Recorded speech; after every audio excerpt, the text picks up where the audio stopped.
No todos los objetos que guardas en tu casa te pertenecen.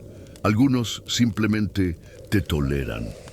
Tal vez esa taza que siempre se mueve de lugar cuando no miras. O el retrato antiguo que nunca quisiste colgar, pero que tampoco te atreves a tirar. Esta noche voy a abrir contigo un inventario prohibido. 6 objetos que no deberían existir y que marcaron para siempre a quienes los tocaron. Pero si decides seguir escuchando, que sea bajo tu propio riesgo, porque lo que estás a punto de oír no podrás olvidarlo, y quizás esos objetos tampoco te olviden a ti. Esta no es una simple recopilación de leyendas. Cada historia que escucharás esta noche nació de labios temblorosos, de manos que aún sudan al recordar.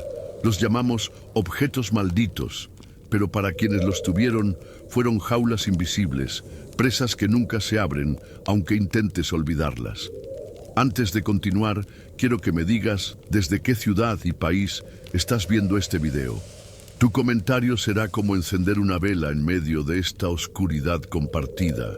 Y quizás, mientras lees las historias, descubras que alguien de tu misma ciudad ya vivió algo parecido.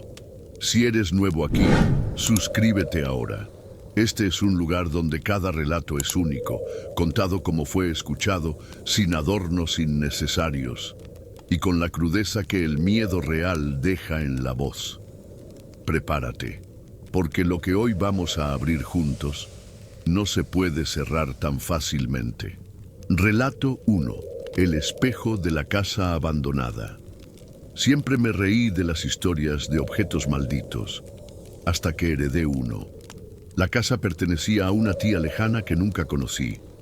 El lugar estaba cerrado desde hacía más de 20 años, cubierto de polvo y de un silencio que parecía absorberlo todo. En el centro del dormitorio principal, apoyado contra la pared, había un espejo enorme de marco dorado, agrietado en una esquina. No tenía sentido que lo conservaran, pero el testamento decía claramente: el espejo debe quedarse con la familia.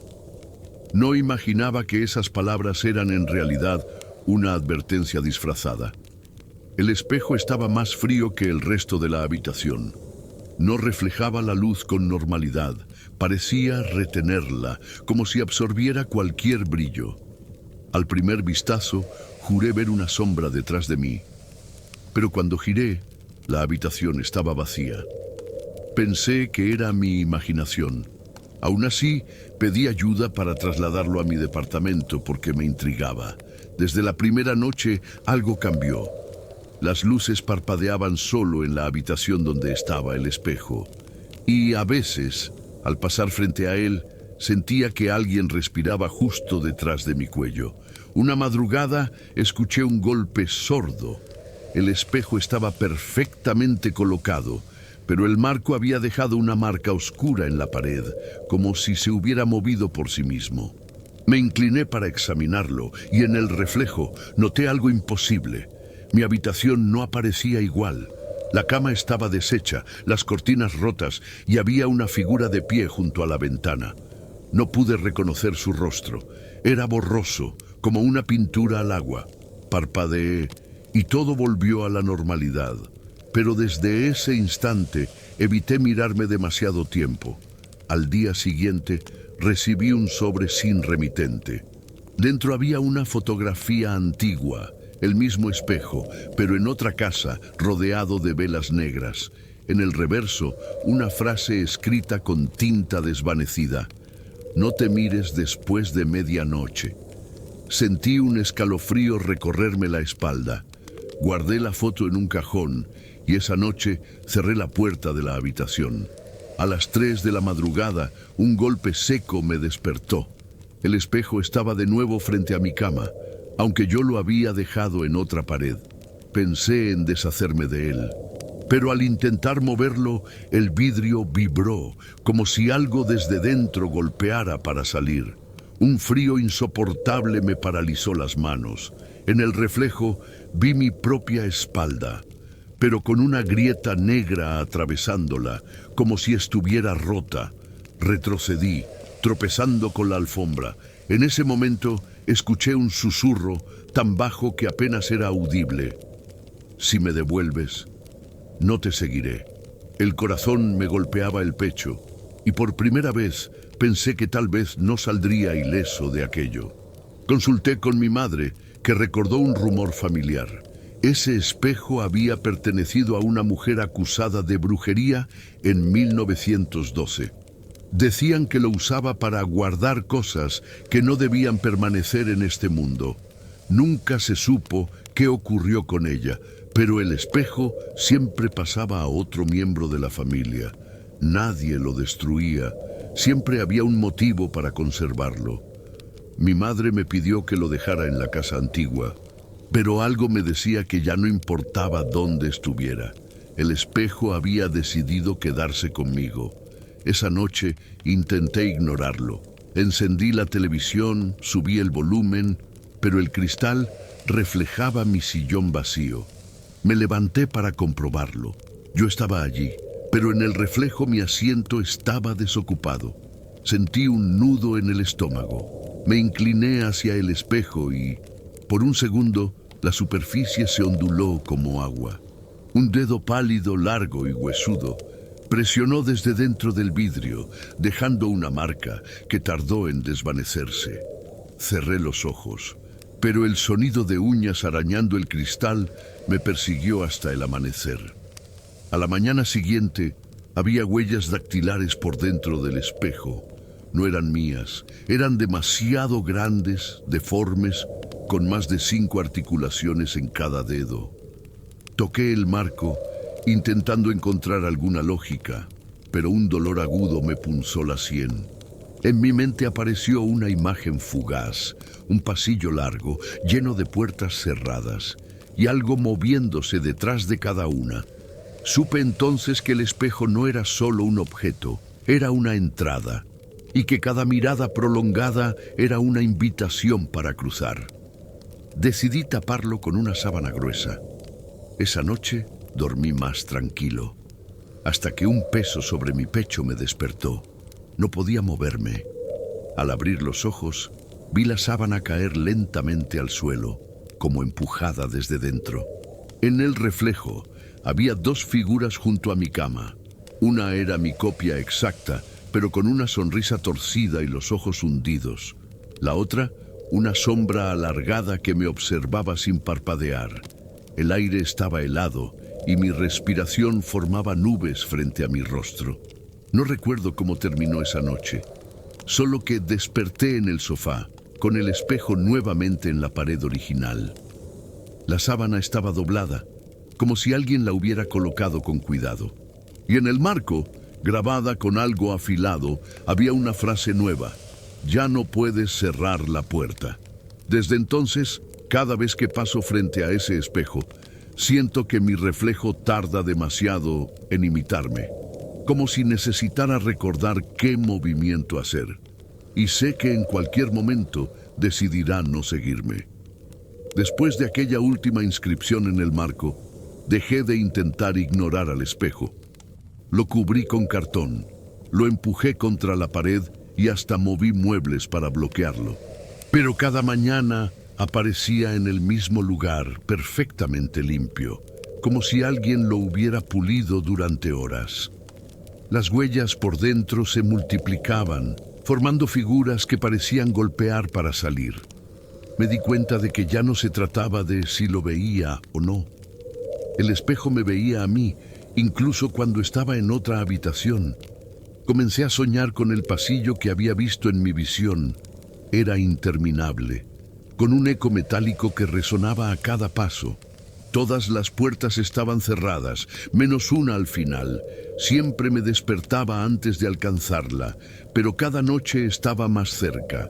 En el sueño podía sentir que algo caminaba detrás de mí, respirándome en la nuca, y cuando me giraba no había nada.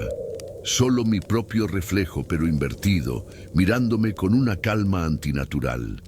Sabía que si cruzaba esa última puerta, no volvería.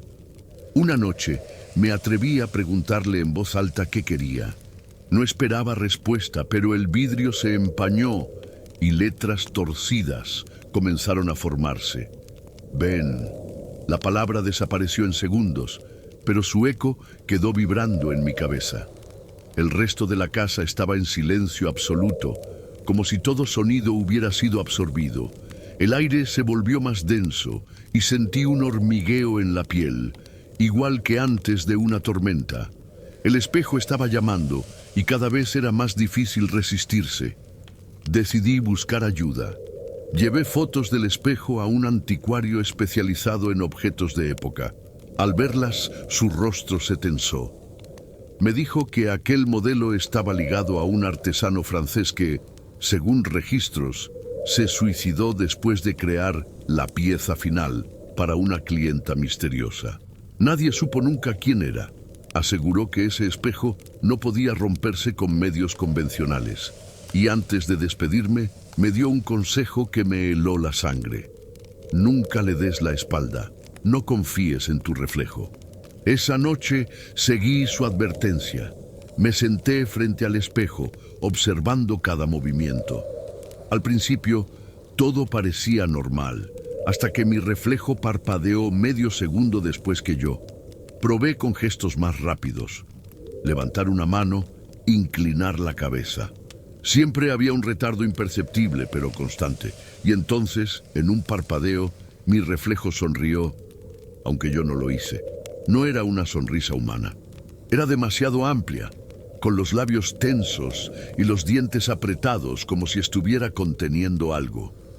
Me levanté, retrocediendo sin apartar la vista del cristal. El reflejo comenzó a imitarme, pero en lugar de retroceder, avanzaba. La superficie del espejo se ondulaba como agua y su mano se extendía hacia afuera, dedos alargados, casi huesudos. Sentí un frío intenso en el pecho, como si algo invisible me empujara hacia adelante. Me aferré al marco de la puerta, pero un zumbido grave llenó la habitación haciéndome vibrar los huesos. El reflejo estaba a centímetros de atravesar el vidrio. Grité, y en ese instante las luces explotaron. Quedé a oscuras, con el resplandor tenue del espejo como única fuente de luz. El rostro dentro ya no era el mío. Era pálido, sin ojos, con una boca que ocupaba medio cráneo. Su lengua negra golpeaba el vidrio, dejando marcas húmedas. Dio un golpe brutal desde dentro y el cristal se agrietó, pero no se rompió. Una de esas grietas formaba un arco, igual que la puerta de mi sueño. Comprendí que no me quedaba mucho tiempo. No recuerdo decidirlo. Tomé un martillo y golpeé el espejo con toda mi fuerza. El vidrio no se rompió, pero el golpe resonó como si hubiera golpeado metal hueco. Al instante, un chillido agudo llenó la casa y vi figuras detrás del cristal presionando sus rostros contra él, intentando salir. Retrocedí hasta la pared opuesta, pero el marco empezó a vibrar, soltando un polvo negro que olía a tierra húmeda y sangre vieja. Ese polvo comenzó a extenderse por el suelo, acercándose a mis pies. El teléfono sonó en ese momento. Era mi madre, aunque la llamada estaba marcada como sin número.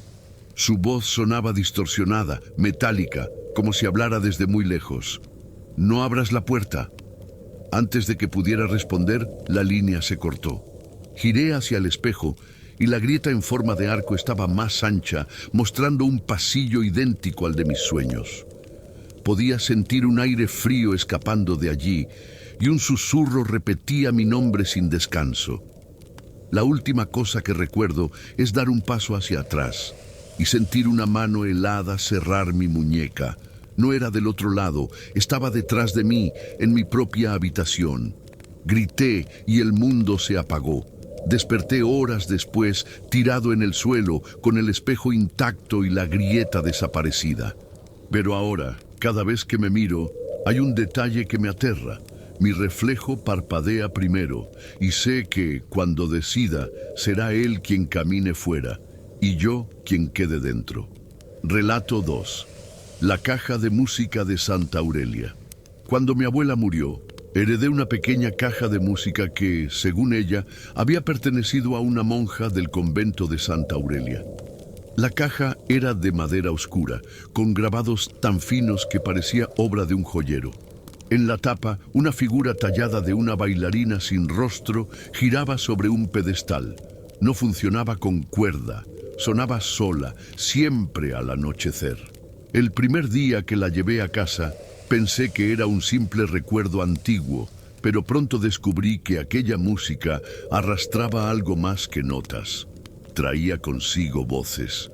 La primera vez que la escuché, estaba sola en la sala. La melodía era lenta, irregular, como si alguien tocara con manos temblorosas.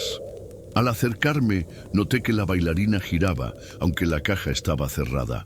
Abrí la tapa y un olor a incienso viejo salió de golpe, como si hubiera estado guardado por décadas. Entre el sonido metálico, juraría escuchar un murmullo. Apagué la televisión y presté atención. Eran oraciones en latín, susurradas como desde otra habitación.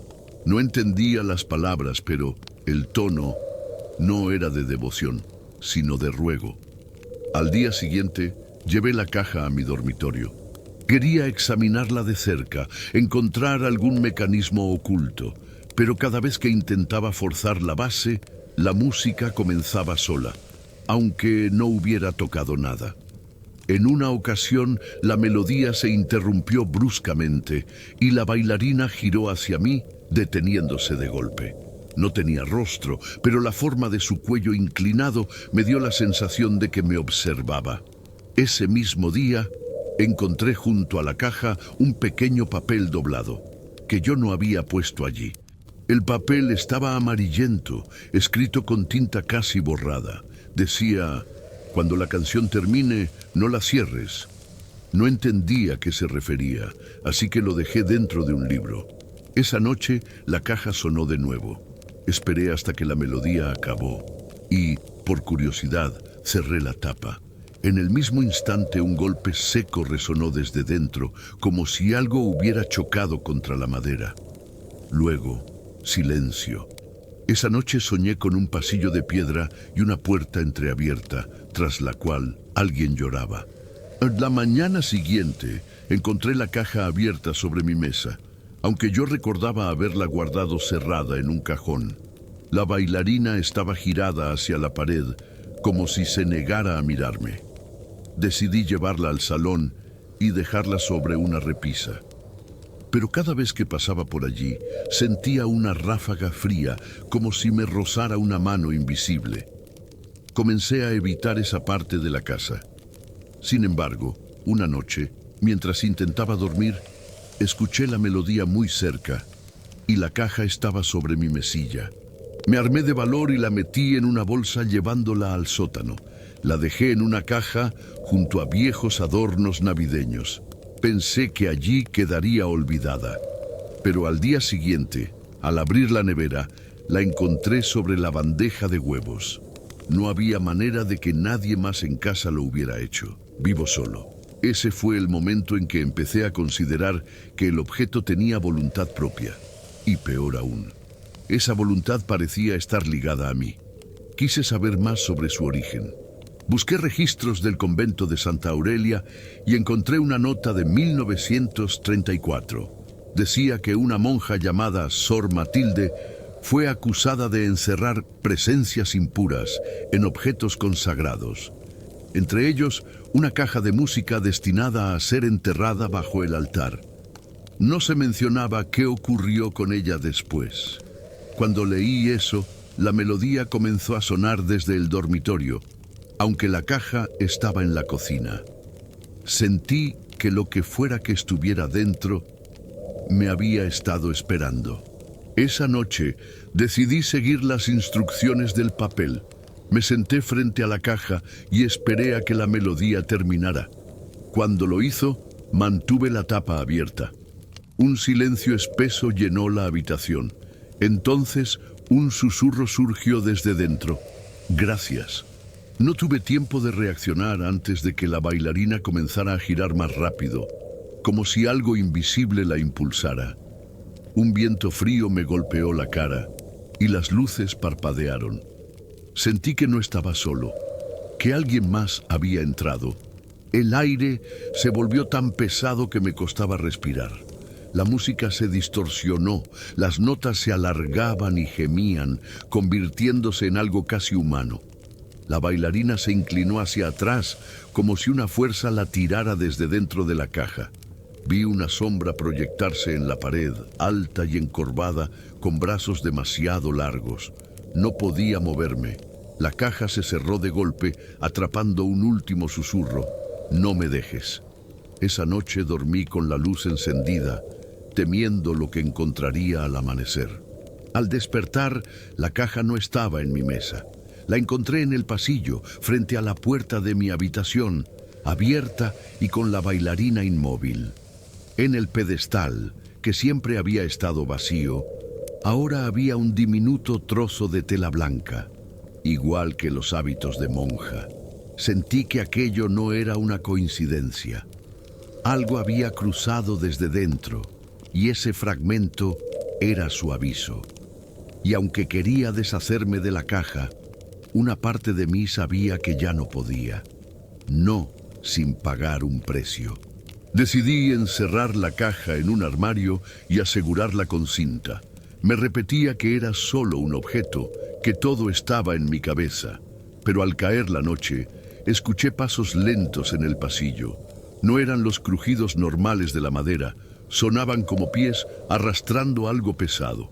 La música comenzó a sonar, amortiguada por las puertas cerradas. Al abrir el armario, la caja estaba destapada y la bailarina giraba lentamente, aunque yo recordaba haberla envuelto con varias vueltas de cinta. La llevé al baño, dispuesto a destruirla. La lancé contra el suelo, pero la madera no se partió. Solo emitió un sonido hueco, como si estuviera vacía. Golpeé de nuevo, y la bailarina se desprendió del pedestal. En su base había un orificio circular del tamaño de un dedo. Cuando me acerqué, un aliento helado salió de allí, acompañado de un susurro ininteligible. Sentí un impulso irracional de mirar dentro, como si algo tirara de mi conciencia hacia esa abertura. Contra todo instinto, acerqué el ojo al orificio. No vi madera ni engranajes, sino un pasillo oscuro iluminado por velas. Al fondo, una figura encapuchada caminaba hacia mí, con pasos lentos. Me aparté bruscamente y la caja cayó al suelo, cerrándose sola. El eco de la melodía llenó la habitación, aunque el mecanismo estaba inmóvil. Era como si la canción viniera de algún lugar, más allá de la madera. La sensación de ser observado no se fue en toda la noche. Busqué nuevamente información sobre Sor Matilde. Un registro no oficial contaba que la monja había sido encontrada muerta en su celda, con la boca cosida y las manos dentro de una caja. La descripción coincidía con la mía. Los rumores decían que antes de morir había encerrado la voz de lo prohibido en su última creación. Me estremecí al recordar el susurro de agradecimiento que había escuchado. No era gratitud, era un pacto, y al abrirla, lo había aceptado. Decidí devolverla al convento. Conseguí la dirección de las ruinas y viajé al lugar. El edificio estaba abandonado, cubierto de enredaderas, y el aire olía a humedad y cera vieja. Entré con una linterna, siguiendo el sonido de gotas cayendo. Pero antes de llegar al altar, la música comenzó a sonar a mis espaldas. La caja, que había guardado en una mochila, estaba abierta. La bailarina giraba más rápido de lo normal y su pedestal sangraba un hilo oscuro. Retrocedí, pero un coro de voces femeninas comenzó a cantar en latín desde los pasillos. El eco se movía alrededor de mí, acercándose.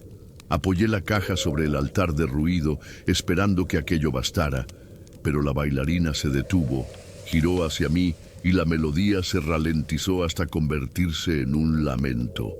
Las voces se silenciaron y una sola frase resonó en mi cabeza. Ahora te toca a ti. La tapa se cerró sola con un chasquido. Intenté huir, pero la puerta por donde había entrado estaba cerrada. Golpeé con el hombro, sin éxito. La temperatura bajó tanto que mi aliento era visible. Cuando me giré, vi sombras de mujeres de hábito blanco alineadas a cada lado del pasillo. No tenían rostro, solo piel lisa y pálida. Todas sostenían cajas idénticas a la mía.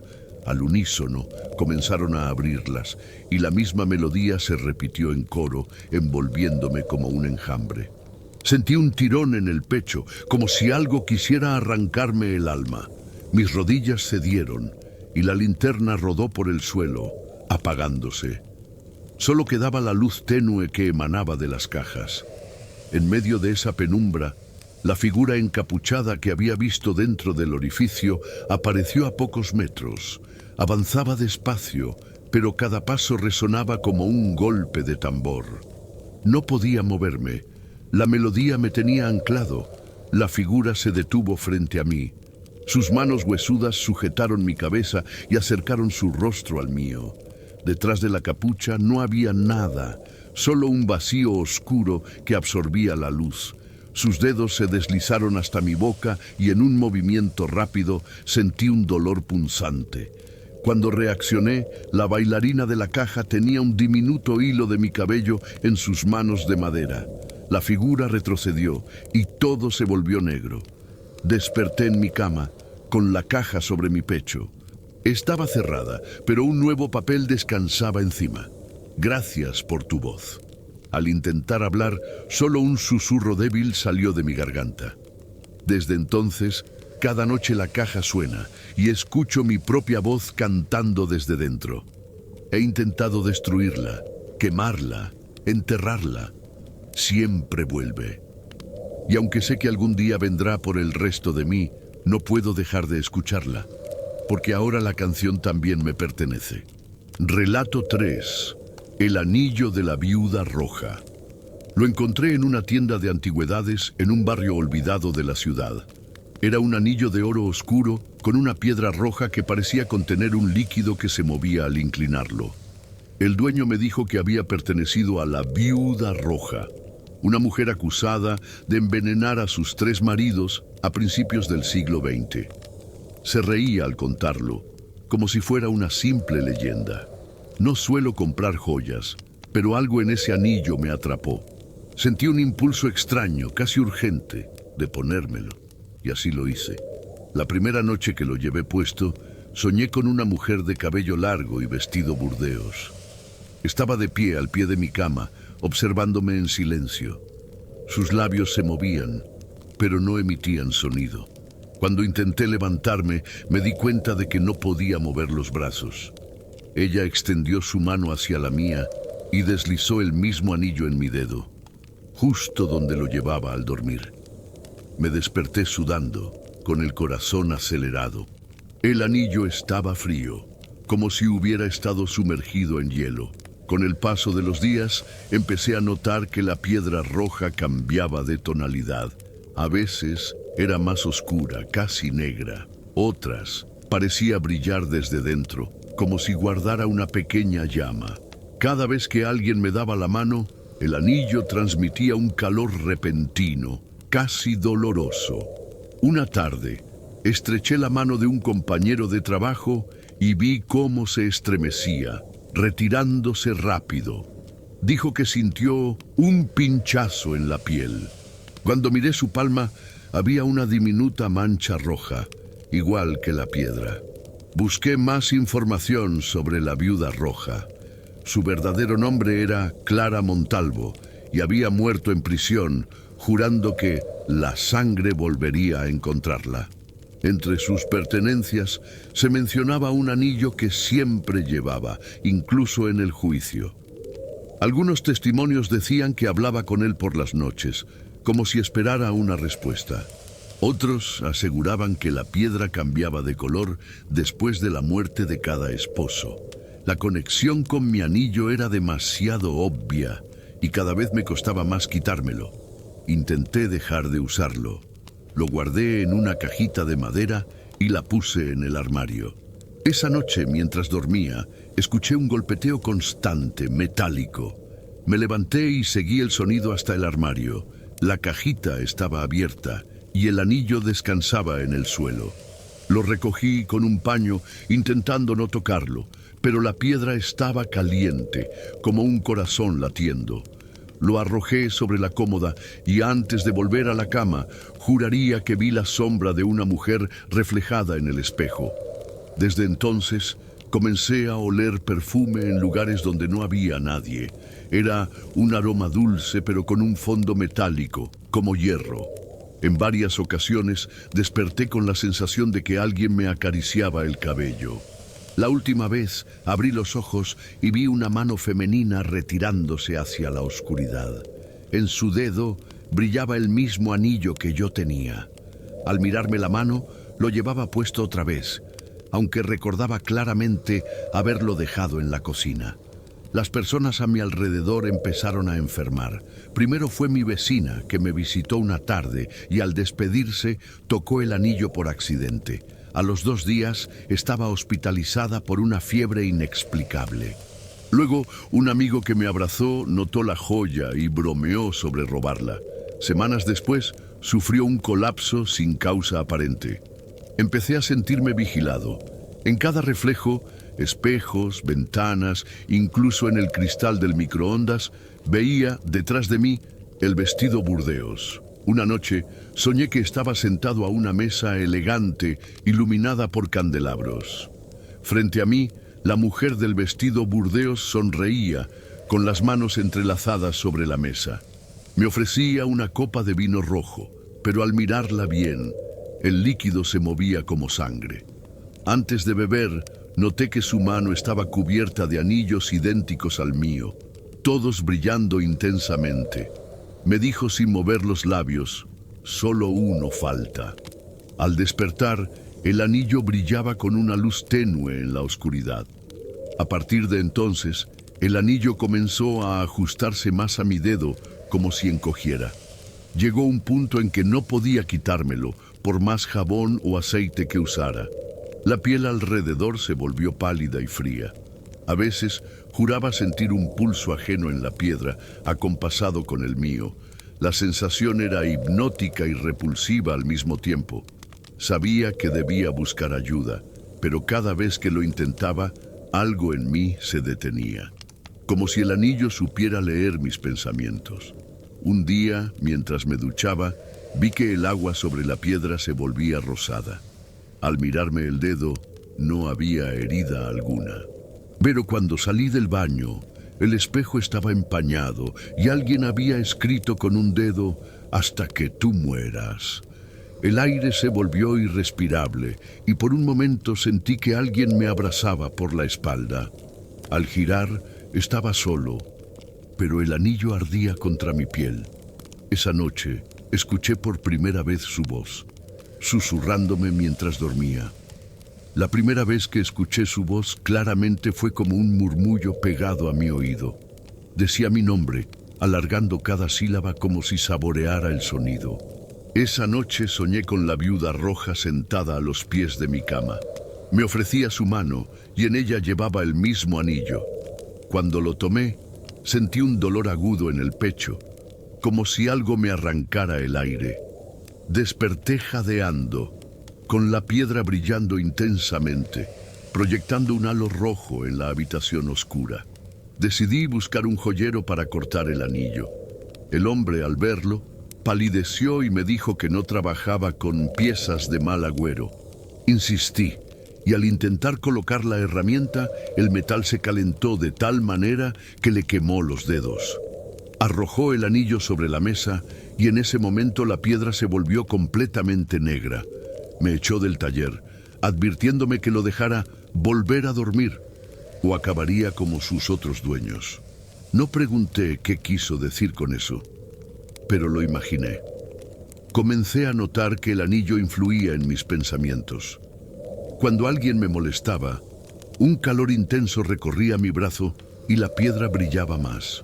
Poco después, esa persona enfermaba o sufría algún accidente. No quería creer que estuviera relacionado, pero la coincidencia se volvió imposible de ignorar. Una noche, en un arrebato de miedo, intenté enterrarlo en un parque. A la mañana siguiente, lo encontré sobre mi mesilla, con tierra húmeda pegada al metal y una huella de mujer marcada en la piedra. Empecé a ver a la mujer del vestido burdeos más seguido, no solo en sueños. A veces la encontraba reflejada en los vidrios del autobús, mirándome desde un asiento vacío. Otras pasaba por el pasillo de mi casa y creía sentir el roce de su falda. Su presencia ya no se ocultaba. Una madrugada la vi sentada en mi sofá, observándome con una media sonrisa. No dijo nada, pero me señaló el anillo, y en ese instante supe que ya no me pertenecía a mí, sino a ella. Busqué la forma de rastrear su tumba. En el cementerio viejo encontré una lápida sin nombre, adornada con rosas secas y una inscripción borrada. Al dejar mi mano sobre la piedra, el anillo se calentó hasta doler. El aire se volvió denso y escuché su voz, esta vez dentro de mi cabeza: uno más y será eterno. No supe qué significaba, pero un escalofrío me recorrió la espalda. Sentí que cada latido me acercaba más a su mundo y que pronto no habría vuelta atrás. Una noche, un amigo vino a visitarme.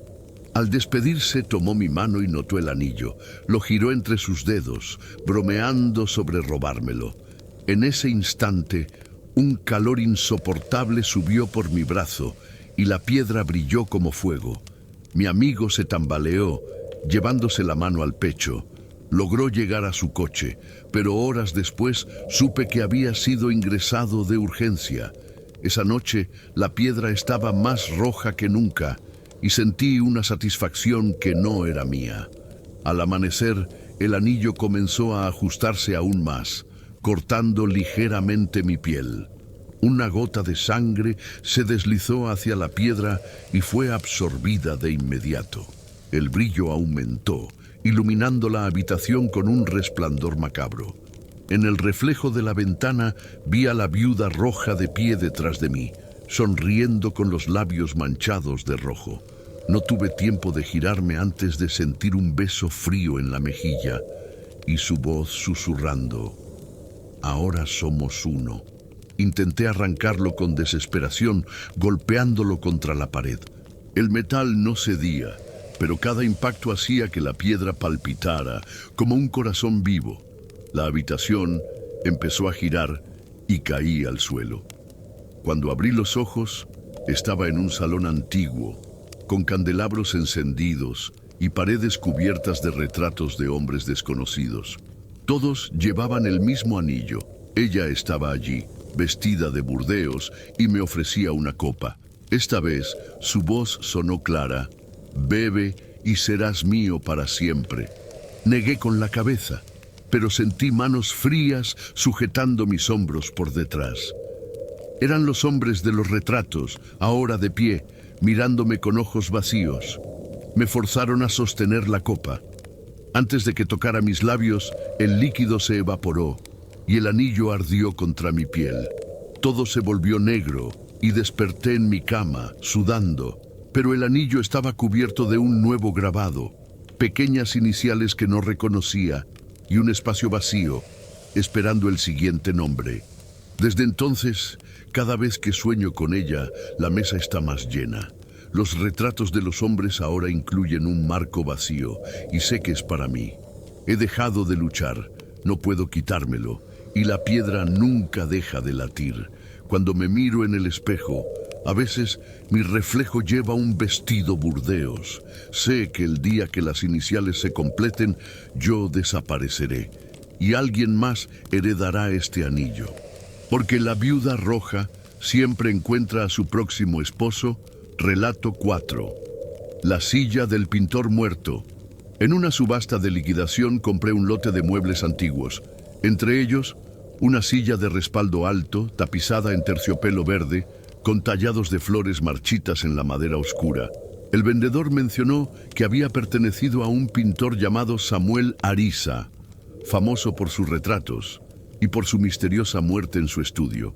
La silla estaba intacta, salvo por unas manchas oscuras en el asiento. La coloqué en un rincón de mi salón, convencido de que sería una pieza decorativa perfecta. Esa noche, sin embargo, noté que el aire en ese rincón era más frío. La primera vez que me senté en ella, sentí una presión extraña en la espalda, como si el respaldo respirara conmigo. Al apoyar las manos en los brazos de madera, una corriente helada subió hasta mis hombros. Atribuí la sensación al desgaste del mueble, pero cuando me levanté, vi que en mis palmas habían quedado marcas rojas, como si hubiera apoyado sobre pintura fresca. No había nada en la madera. Esa noche soñé con un hombre alto, cubierto de manchas de óleo, pintando un lienzo cuyo rostro nunca podía ver. Con el paso de los días, la silla parecía moverse de lugar. Al principio pensé que era mi memoria, pero una mañana, al entrar al salón, la encontré frente a la ventana, orientada hacia la calle. Al sentarme, tuve la sensación de que alguien estaba detrás de mí, mirando por encima de mi hombro. El reflejo del cristal me mostró una sombra encorvada, con las manos manchadas de rojo. Me giré rápido, pero no había nadie. Aún así, un olor a trementina impregnaba el aire. Comencé a investigar sobre Samuel Ariza. Descubrí que había muerto sentado en esa misma silla, frente a un lienzo inacabado.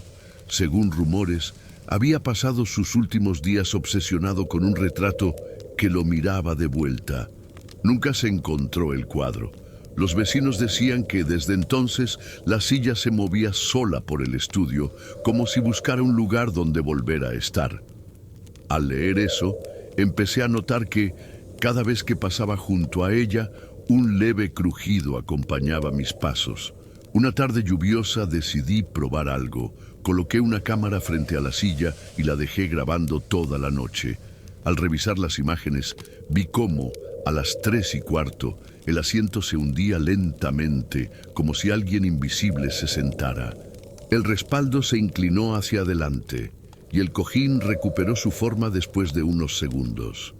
No había explicación lógica. Sentí un escalofrío al pensar que tal vez Samuel aún usaba su silla y que yo le había dado un nuevo estudio donde trabajar. Las noches siguientes comencé a escuchar golpes suaves, como un pincel golpeando un tarro de cristal. A veces eran susurros, otras, un arrastre de tela sobre madera. Una madrugada me despertó el sonido de pasos lentos. Al salir de mi habitación, la silla estaba frente a la puerta y sobre el asiento había un lienzo en blanco. No lo había puesto allí. El olor a pintura fresca llenaba el pasillo, pero no había tarros, ni brochas, ni nada que justificara ese aroma penetrante. Intrigado, decidí sentarme con el lienzo en las manos. En cuanto lo hice, sentí un peso sobre los hombros y una corriente helada en el cuello. Unas manos invisibles guiaron las mías, como si intentaran que yo comenzara a pintar. El lienzo, que estaba completamente en blanco, comenzó a mancharse con trazos rojos, aunque yo no sostenía pincel alguno. Me levanté de golpe, dejando caer el cuadro. En el suelo, la pintura formaba la silueta de un rostro que me resultaba inquietantemente familiar. No quise mirar el lienzo otra vez, pero esa noche apareció recostado sobre la silla. Ahora los rasgos estaban más definidos. Era mi propio rostro, con los ojos cerrados y una sonrisa macabra. El trazo parecía húmedo, como si hubiera sido pintado minutos antes. Decidí guardar la silla en el desván, lejos de la vista. Pero al amanecer, estaba de nuevo en el salón, con el cuadro apoyado contra sus patas. La pintura, ahora, mostraba mis ojos abiertos. Intenté deshacerme de la silla, llevándola al vertedero. La dejé allí, cubierta con una lona. Sin embargo, al volver a casa, la encontré junto a la puerta, con el asiento orientado hacia mí. Esa noche, soñé que Samuel Ariza estaba detrás de mí, pintando mi retrato. Podía oír cada pincelada, cada respiración, cada crujido de la silla. Cuando giré, el lienzo estaba terminado, y en el cuadro, mi yo pintado tenía la boca cosida con hilo negro. Comencé a evitar el salón, pero los ruidos seguían, a veces un golpeteo constante, otras el arrastrar de patas de madera sobre el suelo. Una madrugada me despertó un susurro: «Siéntate». Al abrir la puerta de mi habitación, la silla estaba allí bloqueando el paso. En el asiento, un nuevo lienzo en blanco. Supe que si me sentaba, algo irreversible ocurriría. Pero parte de mí sentía una atracción imposible de ignorar, como si ya estuviera destinado a posar. Decidí enfrentar lo que fuera que habitaba esa silla. Encendí todas las luces del salón y me senté con el lienzo en las manos. El aire se volvió denso al instante, como si la habitación hubiera cerrado sus paredes sobre mí. Un frío subió por mis piernas, inmovilizándolas. Sentí un peso sobre los hombros, idéntico a la primera vez, pero más intenso. Mi respiración se volvió lenta y acompasada, como si otra presencia marcara el ritmo. El lienzo comenzó a mancharse por sí solo, con trazos precisos, formando los contornos de un cuerpo. Al principio pensé que era mi silueta, pero pronto entendí que no. La figura en el cuadro estaba más delgada, con la piel pálida y cuencas oscuras en lugar de ojos. Me di cuenta de que no estaba retratando mi imagen actual, sino lo que quedaría de mí después de morir.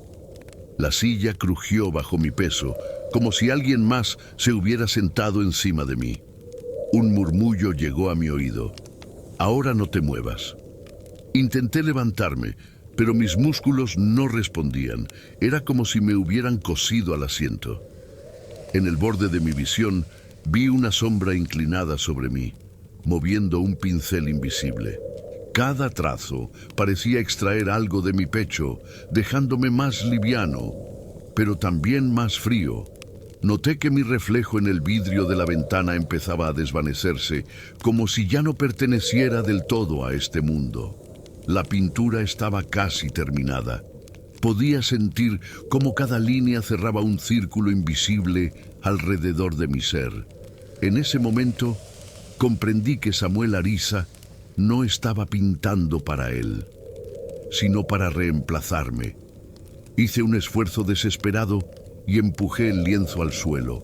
El impacto rompió parte del bastidor y un grito agudo resonó en la habitación.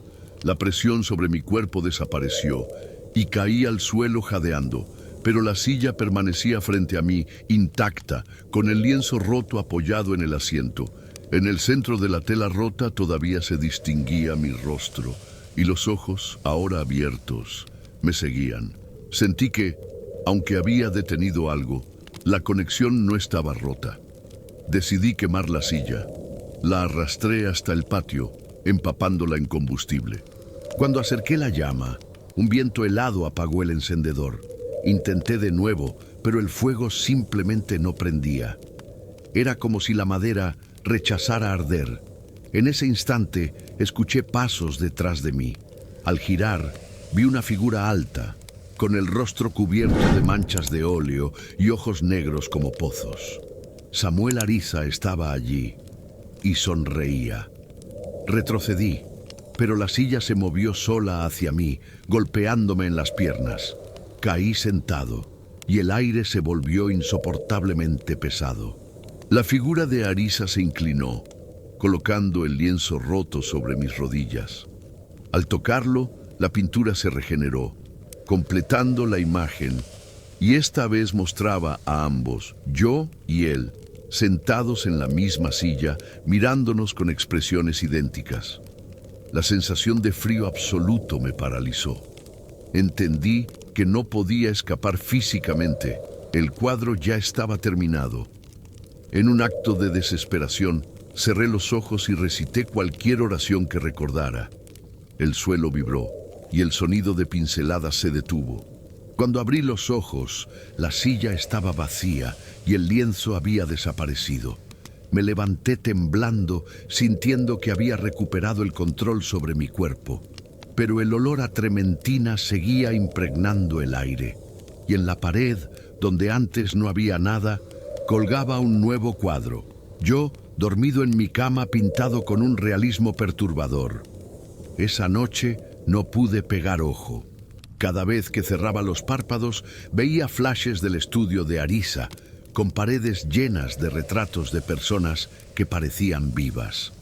Todos tenían la misma mirada: resignación. Me preguntaba si esos rostros pertenecían a quienes se habían sentado en la silla antes que yo. Al amanecer, bajé al salón y la silla estaba de nuevo en el centro, con el cuadro de mi retrato apoyado en ella. Esta vez, mis ojos en la pintura parpadeaban. Entendí que no podía destruirla ni deshacerme de ella. Lo único que podía hacer era evitar sentarme, pero cada día la encontraba un poco más cerca de mi habitación. Una madrugada desperté con un peso en el pecho. Al abrir los ojos, estaba sentado en la silla, con el lienzo frente a mí. No recuerdo haberme levantado de la cama. La pintura estaba casi terminada y podía sentir cómo cada pincelada robaba parte de mi aliento. Hoy escribo esto con la silla justo enfrente. El lienzo muestra mi imagen completa, con los ojos cerrados, como si ya fuera parte de otra realidad. No sé cuánto tiempo me queda antes de que se termine de verdad. Lo único que sé es que, cuando eso ocurra, alguien encontrará esta silla en una subasta como yo, y el ciclo comenzará de nuevo. Si estás leyendo esto y la ves, no la compres, porque una vez que te sientas, nunca te levantarás siendo el mismo. Relato 5. El cofre de las cartas selladas. Heredé el cofre de mi tía Isabel cuando falleció a los 86 años. Era de madera oscura, con herrajes de bronce y un candado viejo que no tenía llave. En la tapa, grabadas a fuego, había iniciales que no correspondían a nadie de la familia. Siempre nos dijo que nunca lo abriéramos. Hay cosas que se guardan para siempre, repetía con seriedad. Lo guardé en mi estudio, pensando que era solo una antigüedad curiosa. No imaginaba que el silencio que emanaba de ese cofre no era vacío, sino una espera. La primera noche que estuvo en casa, escuché un leve golpeteo metálico proveniente de la habitación. Me asomé y vi que el cofre vibraba apenas, como si algo dentro golpeara suavemente la madera. Me quedé mirándolo durante minutos, pero el sonido cesó. Decidí ignorarlo, atribuyéndolo a mi imaginación. Sin embargo, a la mañana siguiente, noté que el candado estaba abierto, aunque yo nunca lo había tocado. Lo volví a cerrar, y esa misma noche volvió a abrirse por sí solo. No pude resistir más la curiosidad. Abrí el cofre y encontré decenas de cartas amarillentas, cada una sellada con cera negra. No tenían remitente, solo nombres escritos con caligrafía antigua. Reconocí dos. Eran de personas que conocí y que habían muerto recientemente.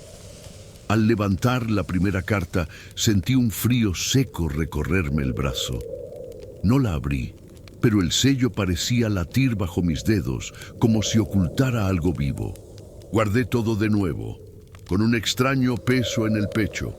Esa noche soñé que caminaba por un pasillo lleno de puertas cerradas. En cada puerta había un nombre grabado, idéntico a los de las cartas. Al final del pasillo, una figura encapuchada me ofrecía el cofre abierto. Dentro, los sobres se movían como si respiraran. Cuando intenté retroceder, la figura me tomó del brazo y me susurró: «Solo tienes que abrir una». Me desperté con el corazón acelerado y un leve olor a cera quemada en la habitación.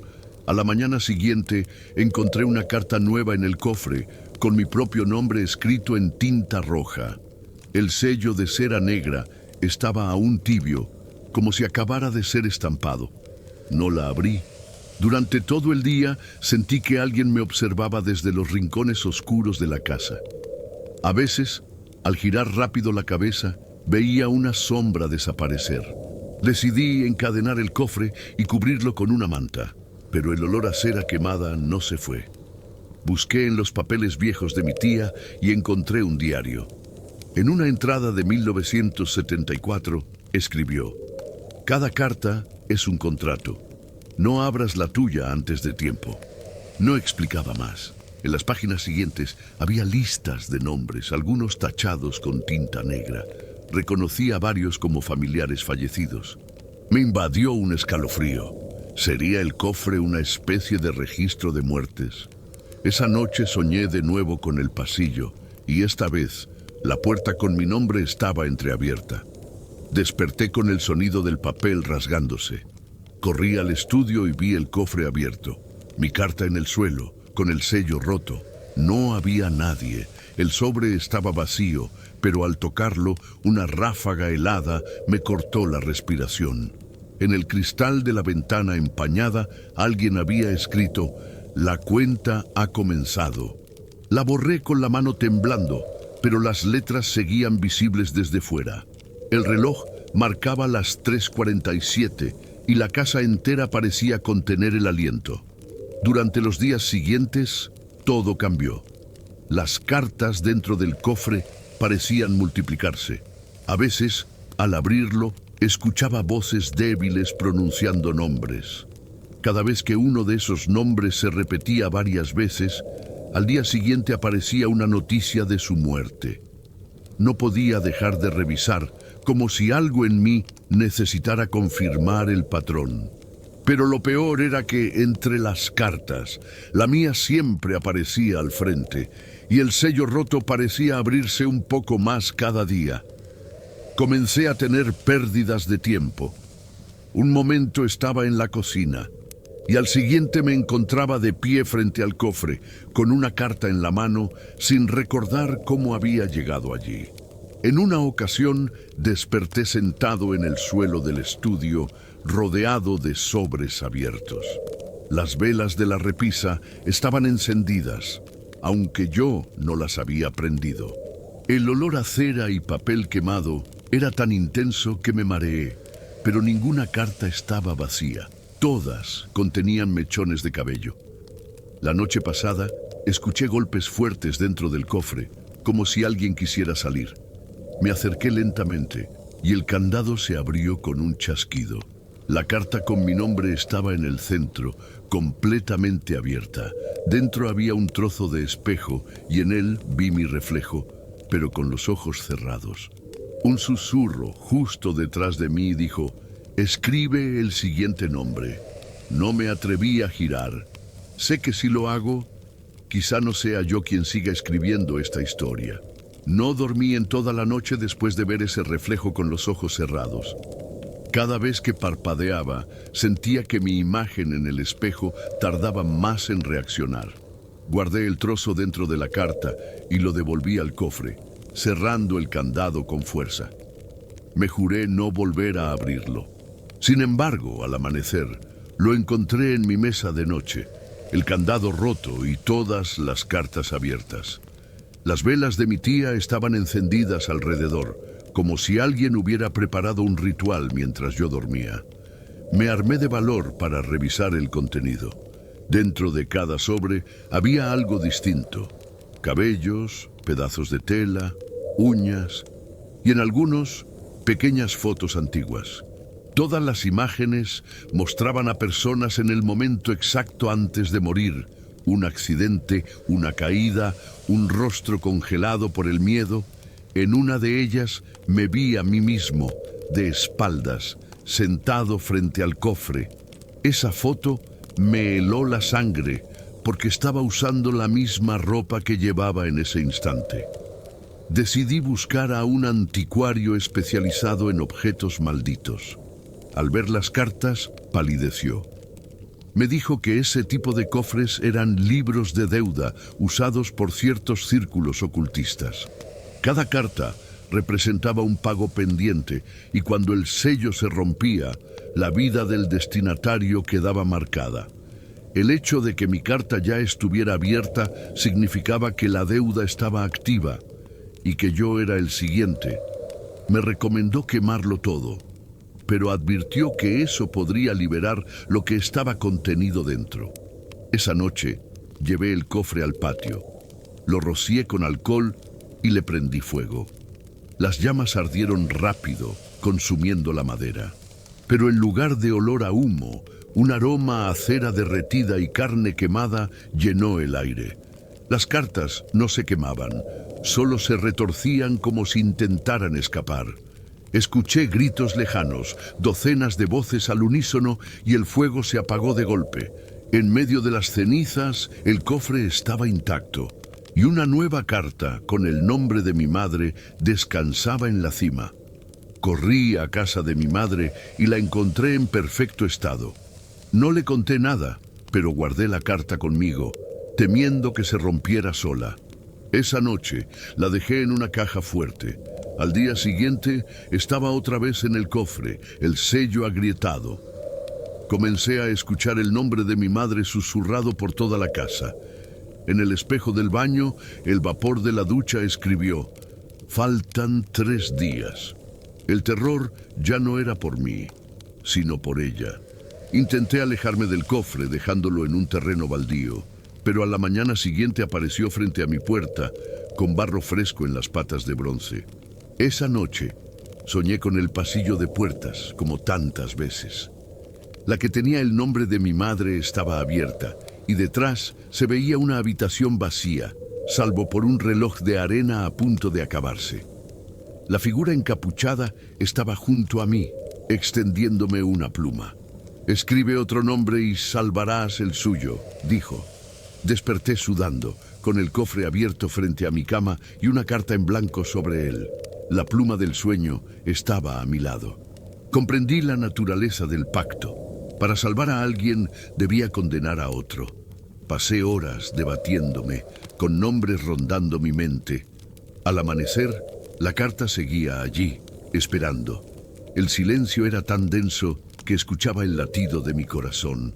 Y otro más, lento, proveniente del cofre. No tuve el valor de escribir a nadie. Cerré la carta, la guardé en el cofre y me encerré en mi habitación. A medianoche, el sonido de papel rasgándose me despertó. La carta con el nombre de mi madre estaba intacta, pero la mía ahora tenía un nuevo sello, rojo como sangre fresca. El susurro regresó. La cuenta ha vuelto a ti. Sentí que todo el aire se escapaba de mis pulmones. Al mirarme al espejo, mi reflejo tenía los ojos cerrados otra vez. Al día siguiente, la televisión mostró la noticia de un hombre que había muerto de manera extraña. No lo conocía, hasta que vi su nombre. Era el mismo que había pensado escribir en la carta, pero que nunca puse. Comprendí que el cofre no necesitaba mi mano para cumplir sus deudas. Solo bastaba con que la idea estuviera en mi mente. Esa noche, encontré una nueva carta en el cofre, con un nombre que nunca había escuchado y que aún así sentí como propio. Hoy, mientras escribo esto, el cofre está abierto a mi lado. Las cartas susurran constantemente y cada tanto escucho mi nombre mezclado entre los demás.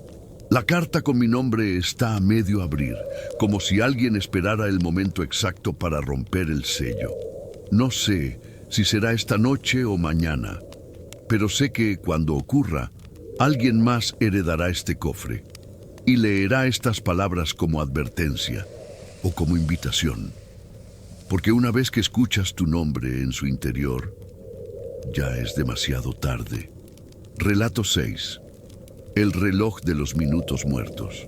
Lo encontré en un mercadillo de antigüedades, enterrado bajo una pila de objetos polvorientos. Era un reloj de bolsillo de plata ennegrecida, con agujas finas y una esfera cuarteada. El vendedor me advirtió que no funcionaba como un reloj normal. «Este marca minutos que no deberías vivir», dijo. Lo compré pensando que era una simple historia para subir el precio. Lo guardé en el bolsillo de mi chaqueta, sin saber que aquella misma noche marcaría la primera de sus horas prohibidas.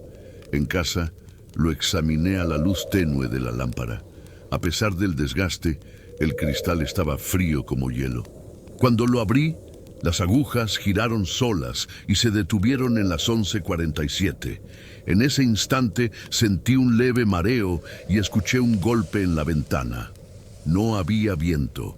Un gato negro estaba parado en el alféizar observándome con ojos fijos.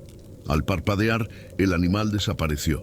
El reloj seguía marcando la misma hora, pero el segundero retrocedía. Esa noche soñé que caminaba por una calle vacía. Cada paso resonaba como un eco metálico, acompasado con el tic-tac del reloj en mi bolsillo. En el sueño, un hombre vestido de luto me preguntó: ¿sabes a quién le robaste este minuto? Antes de responder, el reloj sonó como una campana y desperté. La habitación estaba helada y el reloj marcaba las 11:48. Había avanzado un minuto desde que lo vi por primera vez. Al día siguiente, recibí una llamada. Un compañero de trabajo había muerto a las 11:47 de la noche anterior. No pude evitar recordar la hora exacta que marcó el reloj. Intenté ignorar la coincidencia, pero esa noche, mientras cenaba, el reloj comenzó a vibrar en mi bolsillo. Lo saqué y las agujas giraron violentamente, deteniéndose en las 2:16. No sabía si esperar o temer lo que ocurriría a esa hora. A las 2:16 de la madrugada, un ruido fuerte me despertó. Era como si algo pesado hubiera caído en el pasillo. Salí de la cama y vi un jarrón roto en el suelo. No había nadie en casa. El reloj marcaba ahora las 2:17 y un olor a tierra húmeda llenaba el aire. Dormí con la luz encendida, pero escuché pasos lentos hasta el amanecer. Con el tiempo, entendí el patrón. Cada hora que marcaba el reloj coincidía con un evento trágico o extraño, ya fuera cercano o lejano. Una tarde, al revisarlo, vi que las agujas señalaban las 5:03. Intenté evitar mirar el reloj durante todo el día, pero la curiosidad ganó. A las 5:03 exactas, las luces de mi edificio parpadearon y se apagaron por completo. En la oscuridad, oí respiraciones profundas cerca de mí. Cuando volvió la luz, estaba solo. O al menos eso pensé. Comencé a temerle, pero no podía deshacerme del reloj. Cada vez que lo dejaba en otro lugar, aparecía de nuevo en mi bolsillo. Una noche, desperté con el sonido de su tapa abriéndose sola. El segundero no se movía. Estaba clavado en un punto intermedio, como si el tiempo se hubiera detenido. En el silencio, escuché un susurro. Tu hora se acerca. Cerré la tapa con fuerza, pero el frío en mis manos no se fue hasta horas después. Decidí llevarlo a un relojero antiguo del centro. El hombre lo sostuvo unos segundos y luego lo dejó sobre el mostrador, pálido. Esto no mide el tiempo, lo roba, dijo, negándose a abrirlo. Me aconsejó tirarlo al río más cercano y no mirar atrás. Esa noche soñé con el reloj hundiéndose en aguas oscuras, pero sus agujas seguían brillando bajo la superficie. Al día siguiente intenté hacerlo. Fui al puente y lancé el reloj con todas mis fuerzas. Lo vi hundirse, pero al regresar a casa, lo encontré sobre la mesa del comedor, seco y marcando una nueva hora. 4:59. Faltaban pocos minutos. No sabía si quedarme o salir corriendo, pero el miedo me paralizó. A las 4:59, un golpe estremecedor resonó en la puerta. No me atreví a abrir. El reloj vibraba en mi mano y cada segundo parecía durar más de lo normal. Cuando dio la siguiente campanada a las 5:00, la manecilla de los minutos se movió lentamente hacia atrás. Un susurro helado dijo, todavía no. Y supe que me estaba concediendo un tiempo que no era mío, pero que tendría que pagar. Después de aquella noche, dejé el reloj dentro de un cajón y traté de olvidarlo. Pero cada madrugada, escuchaba su tapa abrirse sola, seguida de un suave tic-tac que parecía resonar dentro de mi cabeza. Una mañana, lo encontré junto a mi almohada, marcando las 11:12. Sentí un nudo en el estómago. No faltaban ni 2 horas para esa hora. Decidí salir de casa, pensando que podría evitar lo que fuera que pasara, pero el reloj seguía vibrando en mi bolsillo, como si quisiera asegurarse de que estuviera presente. A las 11:12 exactas me encontraba en un café del centro. De repente, un estallido de vidrio rompió el murmullo de la gente. Un ventanal se desplomó sin razón. Un hombre que estaba a mi lado cayó al suelo inconsciente, con un corte profundo en el cuello. El reloj en mi bolsillo dio un solo clic seco, como cerrando un registro invisible. Comprendí que no importaba dónde estuviera, la hora marcada siempre encontraría su tragedia. Desesperado, decidí llevarlo a una iglesia. El sacerdote lo examinó con cautela y me dijo que había visto algo similar: relojes de luto, objetos creados para marcar las muertes que no debieron ocurrir. Según él, cada hora registrada pertenecía a alguien cuyo final había sido alterado, y que esos minutos robados vagaban buscando dueño. Me advirtió: cuando marque tu hora, no habrá forma de retrasarla. Sentí un sudor frío recorrerme la espalda. El reloj, en ese momento, comenzó a marcar las 3:33. Pasé el resto del día observando las agujas, como si al vigilarlas pudiera impedir que se movieran. Pero el segundero avanzaba con una calma implacable. A las 3:33 estaba en mi habitación, mirando el reloj de pared. Todo quedó en silencio, ni un sonido de la calle, ni el zumbido del refrigerador. El tiempo entero parecía haberse detenido, excepto por el tic-tac del reloj de bolsillo. Sentí que algo detrás de mí respiraba lentamente. No me atreví a girar. El aire se volvió tan frío que el vapor salía de mi boca. El reloj comenzó a retroceder segundo a segundo hasta llegar a las 3:32, y luego se detuvo. Un susurro helado me habló al oído. 1 minuto más. No entendí si era una advertencia o una burla. Cuando reuní el valor para voltear, no había nadie, pero la sombra de un hombre estaba dibujada en la pared, aunque no pertenecía a mi cuerpo. Empecé a notar que el reloj avanzaba más rápido cada día. Las horas se acumulaban, como si intentara llegar a un punto final. Una noche soñé que estaba sentado frente a un enorme reloj de torre. Cada campanada hacía que parte de mi piel se agrietara, volviéndose gris y polvorienta. Al despertar, el reloj de bolsillo marcaba una hora inexistente, 25:09. Supe que ese tiempo no era humano y que se acercaba mi turno de pagarlo. Intenté romperlo con un martillo, pero el metal no se deformó. En cambio, la tapa se abrió sola, mostrando no la esfera, sino un ojo humano que me observaba fijamente. Parpadeó una vez, y las agujas volvieron a girar. En la tapa interior estaba grabada una fecha: el día siguiente. El corazón me dio un vuelco. Era como si el reloj hubiera dejado de dar pistas y ahora me señalara directamente. Esa noche me encerré en la habitación con las luces encendidas. El reloj marcaba las 11:59. Podía escuchar un murmullo creciente, como si muchas voces hablaran a la vez. Al dar la medianoche, el tic-tac cesó. La habitación se oscureció por completo, aunque las bombillas seguían encendidas. Del silencio surgió un sonido de pasos acercándose lentamente y comprendí que no era el reloj el que venía por mí, sino quien lo había poseído antes. Una figura alta, con el rostro cubierto de sombra, se detuvo frente a mí. Extendió una mano huesuda y señaló el reloj, que ahora flotaba en el aire entre los dos. «Es tuyo hasta la última campanada», dijo con una voz que resonaba en mi cabeza. Las agujas se movieron a toda velocidad, pasando por horas y días en segundos.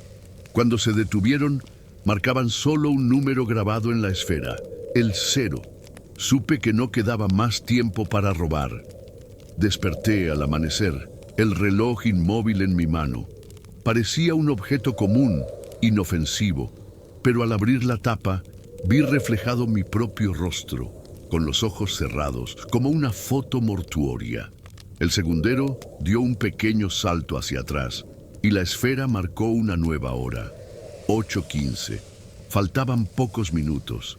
Escribo esto antes de que llegue esa hora, con la esperanza de que alguien encuentre el reloj después. Si lo tienes en tus manos, no lo abras, porque la hora que marque será la tuya. Quizá esta noche, al cerrar los ojos, recuerdes alguno de estos objetos. Quizá lo tengas guardado en un rincón, heredado, comprado o encontrado sin saber de dónde vino. Y tal vez, ahora que conoces sus historias, ya no puedas mirarlo igual. Dime en los comentarios, ¿cuál de estos objetos te atreverías a tener en tu casa? O mejor, ¿cuál jamás tocarías? Quiero leer tu respuesta, porque aquí cada voz encendida es como una vela más en esta oscuridad compartida. Si aún no formas parte de esta comunidad, suscríbete ahora.